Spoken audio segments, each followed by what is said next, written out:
आपको बता दूं कि देवभोग मंडल में महिला महामंत्री के रूप में श्रीमती अनीता उपाध्याय जो बीजेपी की कैंडिडेट भी रही हैं, उनका नियुक्ति किया गया है और उनके चयन को लेकर आप देख सकते हैं कितना जहां हर्ष है।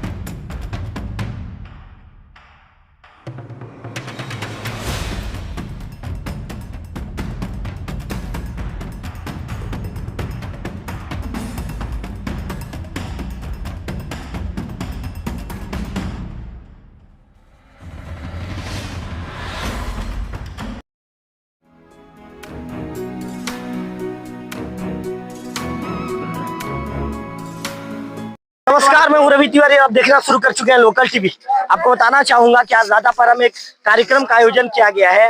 ये कार्यक्रम है कि आपको बता दूं कि देवभोग मंडल में महिला महामंत्री के रूप में श्रीमती अनीता उपाध्याय जो बीजेपी की कैंडिडेट भी रही हैं, उनका नियुक्ति किया गया है और उनके चयन को लेकर आप देख सकते हैं कितना जहां हर्ष है। यहाँ पर महिलाएं सभी एकत्रित हो गई हैं। मेरे लोकल टीवी की स्क्रीन पर जिला पंचायत की जो सदस्य हैं, सक्रिय बीजेपी की नेत्री हैं, नेहा सिंघल मैडम को देख रहे हैं। पहला सवाल नेहा मैडम से पूछूंगा। अच्छा नेहा मैडम, क्या कहना चाहेंगी? एक बीजेपी ने एक महिला को जो वर्तमान में नगर पंचायत की जिन्होंने चुनाव लड़ा था, उन्हें नियुक्त किया है मंडल महामंत्री के रूप में। क्या लगता है इनकी नियुक्ति के बाद कितनी मजबूत होगी यहाँ पर स्थानीय स्तर पर बीजेपी, कितनी मजबूत होगी, क्या लगता है आपको? सबसे पहले मैं लोकल टीवी को भी बहुत बहुत बधाई देती हूँ कि वो हमारे न्यूज को अपने न्यूज चैनल पे दिखा रहे हैं जी। और अनीता जी को भी बहुत बहुत बधाई दूंगी मैं कि उनको यहाँ पर मंडल की महामंत्री बनाया गया है। हमारे भाजपा मंडल के सभी कार्यकर्ताओं को बधाई देती हूँ और महिलाओं को आगे लाने के लिए एक बहुत बड़ी पहल की गई है। इन्होंने नगर पंचायत का भी अध्यक्ष का चुनाव लड़ा था और अभी मंडल की महामंत्री बने हैं, तो महिलाओं को आगे लाने के लिए बहुत अच्छी पहल है। इसी से महिलाएं धीरे धीरे आगे आएंगी और देवभोग का विकास होगा। बिल्कुल। अच्छा नहीं मैडम, ये कहा जाता है कि अनीता जी आपकी गुट की है, ऐसा नहीं है। अनीता जी बहुत ही सक्रिय कार्यकर्ता है और पूरे क्षेत्र में दौरा करती है। प्रॉपर देवभोग में ही नहीं, देवभोग के आसपास के गांव में भी इनका सतत दौरा रहता है और क्षेत्र की समस्याओं को लेकर के भी आवाज उठाती है। मैडम ये मैं नहीं कह रहा हूँ, मार्केट में चर्चा ही चलता है कि अनीता जी आजकल नेहा मैडम के गुट में है करके। ऐसा नहीं है, सारी महिलाएं मेरे ही गुट में है, ऐसा बोलिए आप। एक जन को मत लीजिए, सारी महिलाएं एक्टिव, जितनी यहाँ खड़ी आज आपको महिलाएं दिख रही है सारी एक्टिव है। हाँ, कैमरा के सामने कोई कोई आते हैं, लेकिन मैं सबसे चाहूंगी कि सभी एक्टिव हो और सामने आए और अपने कार्य को दिखाए। हमारी पार्षद बहनें भी यहाँ पर खड़ी हैं, उनको भी मैं बोलूंगी एक्टिव हो और सामने आए। और गुट वाली बात यहाँ बिल्कुल नहीं है, पूरे क्षेत्र की महिलाएं मेरी हैं और मैं उनकी हूँ। चलिए मैडम धन्यवाद। मैं नहीं कहता मैडम, बात को दिल पे मत लेना, नहीं लोग कहते हैं, सवाल मैंने पूछ दिया है तो है भाई साथ में। क्या कहना चाहेंगी, चूंकि आप भी पार्षद हैं और वर्तमान में हाल ही में मैडम 2 या 3 महीने पहले मैडम चुनाव हार गई थी, लेकिन पार्टी ने एक बड़ी जिम्मेदारी दे दी है, क्या कहना चाहेंगी? सबसे पहले मैं आपके लोकल टीवी को धन्यवाद देती हूँ और अनीता दीदी को जो भारतीय जनता पार्टी ने जो उन्हें पद दिया है, इसके लिए मैं बहुत बहुत धन्यवाद देती हूँ। भारतीय जनता पार्टी ही महिलाओं का सम्मान कर सकती है जी। यही कारण है कि भारतीय जनता पार्टी के जो बड़े बड़े पद है, इसके लिए जो महिला को आगे लाकर सम्मान दिया जा रहा है जी। विशेष रूप से हमारे शीर्ष नेतृत्व का धन्यवाद ज्ञापित करती हूँ। क्या नाम लिखती हैं आप? प्रतिमा सोनी। चलिए प्रतिमा जी, बिल्कुल निश्चित तौर पर आप भी आगे आ रही हैं और आपने बहुत अच्छी चीजें कही। अब सवाल अनीता जी से। अनीता जी कैसा फील कर रही हैं? सबसे पहले आपके लोकल टीवी को बहुत बहुत धन्यवाद भैया जी। और मैं भारतीय जनता पार्टी के जितने भी संगठन मंत्री, जिला पंचायत सदस्य हैं और जिला अध्यक्ष जी, मंडल अध्यक्ष जी और पूर्व विधायक जी डमरूधर पुधारी जी, जिला पंचायत अध्यक्ष गौरीशंकर कश्यप जी और पूर्व विधायक संसदीय गोवर्धन माझी जी, सबको मैं धन्यवाद ज्ञापित करती हूँ। मैडम और कोई नाम है क्या, आप लेना भूल गए? ऐसा कोई नाम है, 1 2 3 4 नाम दिमाग में चल रहा है, उसका भी नाम ले लीजिए। मेरे जितने भी कार्यकर्तागण हैं सबको मैं धन्यवाद ज्ञापित करती हूँ कि मुझे महामंत्री का पद दिया गया है जी जी। अच्छा, क्या कहना चाहेंगी? पार्टी ने एक अब संगठन में बड़ी जिम्मेदारी दी है। आपने तो खैर चुनाव हारने के बाद मैंने आपका इंटरव्यू किया था, तो आपने कहा था कि मैं टूटूंगी नहीं, बड़ी मजबूती के साथ आगे आऊंगी। अब क्या कहना चाहेंगी? संगठन में बड़ी जिम्मेदारी मिल गई है, मान के चलिए संगठन ने आपका रोड मैप तैयार कर दिया है, आपको संगठन ने एक सड़क दे दी है, उस सड़क में अब आपको दौड़ना है, तो आप कैसे दौड़ेंगी? जी मैं बहुत बखूबी निभाऊंगी। इसे मुझे बहुत बड़ी जिम्मेदारी दिया गया भारतीय जनता पार्टी के सभी कार्यकर्ता गण ने, इसे बहुत अच्छे से निभाऊंगी और मैं जन जन तक जितने भी योजनाएं हैं घर घर तक और महिलाओं को आगे लाना चाहती हूँ। मैं सब महिलाओं को एकत्रित करके आगे लाना, जितने भी योजनाएं हैं सबको उनके उन तक पहुंचाना चाहती हूँ। तो ये सब महिलाओं को आप लोग आपने निवेदन करके बुलाया है कि अपने आप यहाँ पर आई हैं? आपने ऐसा तो नहीं कहा है भाई फोटो खिंचवाना है लोकल टीम में, बाइट देना है लोकल टीम में? आप लोग मेरा सवाल तो सुन लीजिए, फोटो खिंचवाना है लोकल टीम में, बाइट देना है लोकल टीम में, तो भाई आपसे निवेदन है आप सब भीड़ बढ़ाने के लिए आ जाइए, ऐसा तो नहीं है ना? भीड़ बढ़ाने के लिए नहीं है, सब मेरे भारतीय जनता पार्टी के सदस्य हैं जी जी। और आए हम एक बार फोन किए तो जरूर आ गए मेरे, मतलब जब खुशी हुई उनको सुन के कि महामंत्री की महिला को मनाया गया, खुशी होकर दौड़ के। बिल्कुल बिल्कुल माता जी, मैं आपसे ही बात करूंगा। माता जी 2 मिनट सब्र रखिए, 2 मिनट आपसे बात करूंगा। जी बताइए अनिता जी, कंटिन्यू रखिए, जी बताइए।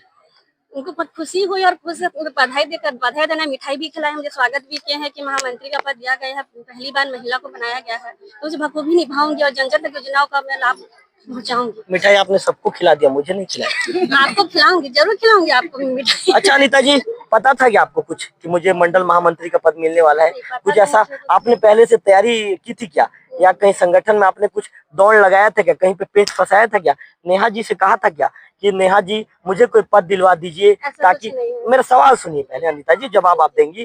आपने कहा था क्या नेहा जी को फोन करके, नेहा जी कहीं पर मेरा पेच फंसवा दीजिए और मुझे संगठन में कोई पद दिलवा दीजिए? नहीं, ऐसा कुछ भी नहीं है, ऐसा कुछ भी नहीं है। मुझे किसी ने नहीं कहा, नहीं, मैं अपनी मेमोरी भी नहीं कहा, किसी ने कुछ नहीं कहा मुझे, ये ऊपर से आया है आदेश संगठन से। पक्का ऊपर से आया ना जी? आपने किसी को फोन तो नहीं किया? नहीं, मैं किसी को फोन नहीं किया। चलिए अच्छा मैडम, एक चीज और बताइए, बार बार ये सवाल क्यों उठता है, बार बार ये सवाल चर्चा में क्यों है कि राजेश तिवारी जी जो वर्तमान में नगर पंचायत के अध्यक्ष हैं, ये बीजेपी ज्वाइन कर सकते हैं, और बीजेपी यदि ये ज्वाइन करेंगे तो अनीता जी का पत्ता साफ हो जाएगा? बार बार ये सवाल क्यों खड़ा होता है? आदरणीय राजेश भैया जी को 3 महीने में पता चल ही गया होगा कि कांग्रेस की सरकार यहाँ कुछ नहीं कर सकती है, भाजपा की सरकार आएगी तभी ना नगर पंचायत का विकास होगा। उनको समझ में आ चुका है, अगर वो आना चाहे तो ये संगठन का काम है, उनको दिलाना है या नहीं है, लाना चाहते हैं या नहीं, संगठन की जानेगी कि उनको लाना है या नहीं। अनीता जी की दावेदारी उसके बाद कमजोर तो नहीं हो जाएगी ना, राजेश जी आएंगे तो? नहीं, तो कमजोर क्यों होगी, वो अपना कार्य करेंगे, नहीं होगी कमजोर। तो फिर आप फिर आप पार्टी के पास आप कहेंगे क्या राजेश जी को फिर अगला टिकट राजेश जी को दे दीजिए करके, यदि सीट आता है? नहीं, ऐसा मैं क्यों कहूंगी, ऐसा मैं कुछ नहीं कहूंगी। राजेश जी आएंगे तो आपको कोई दिक्कत या प्रॉब्लम? मुझे कोई परेशानी नहीं है, संगठन तय करेगी कि उनको लाना है या नहीं, मैं तो नियमित कार्य करता हूँ, मैं कुछ नहीं बोल सकती। राजेश जी आ सकते हैं बीजेपी में? क्या लगता है? आ सकते हैं, उनका मन। आपका अनुभव क्या कहता है? अब आना चाहे तो आ सकते हैं, क्योंकि जहाँ भी है यहाँ की जनता देखो कि नगर पंचायत का विकास 3 महीने में हुआ ही नहीं है। ये भारतीय जनता पार्टी एक ऐसा वो बीजेपी है कि मतलब वो आ सकता, मतलब वही आएगा तभी नगर का विकास होगा। ऐसा ही है जी। चलिए नेहा जी से भी जल्दी से पूछ लेते हैं यही सवाल। नेहा जी मुस्कुरा भी रहे हैं। नेहा जी, राजेश जी यदि आते हैं और इस तरह की चर्चाओं ने जोर पकड़ लिया था उनके चुनाव जीतने के बाद कि राजेश जी 6 महीने के बाद पार्टी ज्वाइन कर सकते हैं, आपको क्या लगता है, आपका अनुभव क्या कहता है? क्योंकि आप 2 बार की जनपद पंचायत की अध्यक्ष रही हैं, आपका राजनीतिक अनुभव काफी मजबूत और तगड़ा है, मुझे पता है आपका राजनीतिक दांवपेच बहुत मजबूत है। हालांकि आज कैमरे के आगे इस सवाल से आप बचती भी नजर आएंगे, मुझे ऐसा लगता है। क्या लगता है, आपका अनुभव क्या कहता है? भारतीय जनता पार्टी में यदि वो शामिल होना चाहते हैं तो बिल्कुल स्वागत है उनका, और पार्टी तय करेगी कि उनको शामिल करना है कि नहीं करना है। लेकिन अगर वो दिल से आना चाहते हैं तो जरूर आए, पार्टी में उनका स्वागत है। क्षेत्र के विकास के लिए, नगर पंचायत के विकास के लिए हम पार्टी जो तय करेगी उसको मानेंगे। मैडम, आपका अनुभव क्या कहता है, क्या वो आएंगे? अब वो उनके विवेक के ऊपर निर्भर करता है कि वो आना चाहते हैं या नहीं आना चाहते हैं। मैंने आपके राजनीतिक अनुभव को लेकर सवाल पूछा। मैंने ये कहा कि वो वर्तमान में कांग्रेस से नगर पंचायत के अध्यक्ष हैं, या वो नहीं आते हैं तो क्या समीकरण 5 साल तक ठीक ठाक बैठेगा? और यदि समीकरण 5 साल तक ठीक ठाक बैठता है तो क्या नगर का विकास होगा? मैंने ये सवाल पूछा आपसे। नगर पंचायत में अध्यक्ष के साथ 15 पार्षद हैं वो मिलके, और जिसमें 10 बीजेपी के हैं जी, और 5 कांग्रेस के हैं और 4 कांग्रेस के, 1 निर्दलीय हैं। अगर वो क्षेत्र का विकास चाह रहे हैं और वाकई बीजेपी ज्वाइन करना चाहते हैं, क्योंकि सरकार बीजेपी की है छत्तीसगढ़ में और केंद्र में भी, तो आगे अगर उनका प्रयास क्या रहेगा, इस क्षेत्र के विकास के लिए वो आगे आ रहे हैं, उच्च स्तर पर जा रहे हैं, तो उनके विवेक के ऊपर निर्भर करता है कि वो आना चाहते हैं कि नहीं। यदि आना चाहते हैं तो बिल्कुल पार्टी में उनका स्वागत है, वो आ सकते हैं। चर्चाओं को तो आपने भी सुना होगा, मार्केट की चर्चाओं को। आज तो मैंने आपके ही मुख से सुना है कि वो पार्टी ज्वाइन करना चाहते हैं। अगर पार्टी ज्वाइन करना चाहते हैं तो बिल्कुल हमारे। मैम आप बहुत मंजी हुई खिलाड़ी हैं, आपको सब पता रहता है कि आप कैमरे के आगे नहीं बोलेंगे, मुझे पता है आपके बारे में।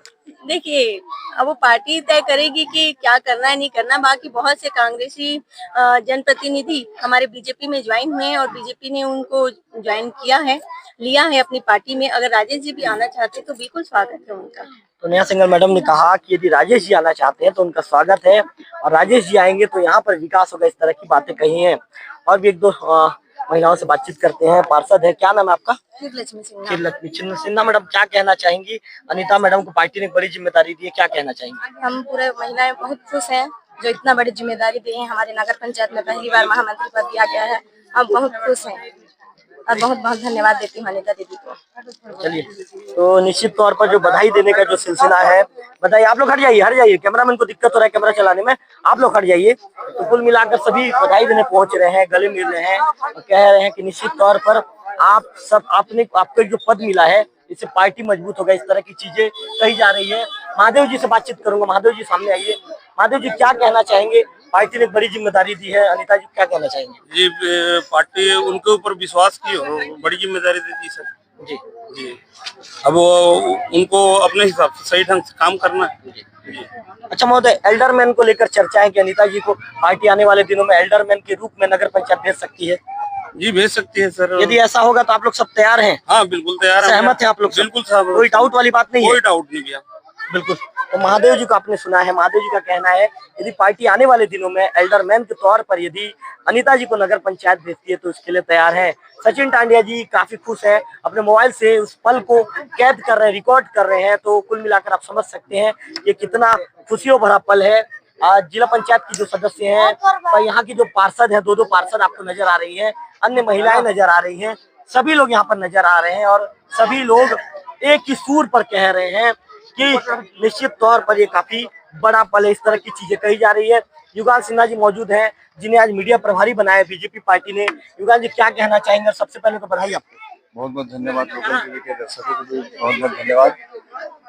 संगठन ने बहुत बड़ा जिम्मेदारी दिया है मीडिया प्रभारी के रूप में, और जैसे भी शासन प्रशासन की योजनाएं हैं और जिस हद तक के जनता की सेवा हो सके उस हद तक के पूरे जनता की सेवा का करने का प्रयास करेंगे। जनता की योजनाओं को लोगों तक लाने का प्रयास करेंगे ताकि ज्यादा से ज्यादा लोगों को इसका लाभ मिल सके। अनीता जी को आज बड़ा पद मिला है, क्या कहना चाहेंगे? बहुत बहुत खुशी की बात है, वो इस योग्य हैं, उनको इतना बड़ा पद मिला है और हम ये उम्मीद करते हैं कि वो अपने सारे दायित्व का निर्वहन करते हुए पार्टी को आगे लेकर जाएंगे। आप क्या सोचते हैं संजय जी? सर, बहुत अच्छी बात है कि महिलाओं को आगे आगे।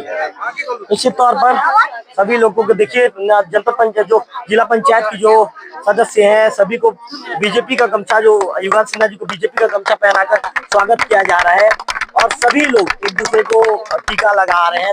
यहाँ पे तालियों की गड़गड़ाहट आप सुन रहे होंगे। तो कुल मिलाकर बीजेपी महिलाओं को आगे लाने का काम कर रही है और पार्टी को एक सशक्त रूप में, जिस तरह की जो भूमिका होनी चाहिए, सशक्त रूप में भूमिका तैयार किया जा रहा है और सभी महिलाएं एक दूसरे से गले मिलकर बधाई और शुभकामनाएं प्रेषित कर रही हैं। और अनीता जी कह रही हैं कि निश्चित तौर पर पार्टी ने मुझे 2 मौका दिया, इस मौके के लिए मैं हमेशा तैयार रहूंगी। अनीता जी ने राजेश तिवारी जी के पार्टी पर ज्वाइन करने के सवाल पर कहा कि यदि वो आना चाहेंगे तो उनका स्वागत है। उन्होंने ये कहा कि यदि राजेश जी भी आते हैं तो आने वाले दिनों में मैं भी अपनी दावेदारी पेश करूंगी। कैमरा पर्सन विक्की के साथ रविकांत तिवारी, लोकल टीवी, राजापारा।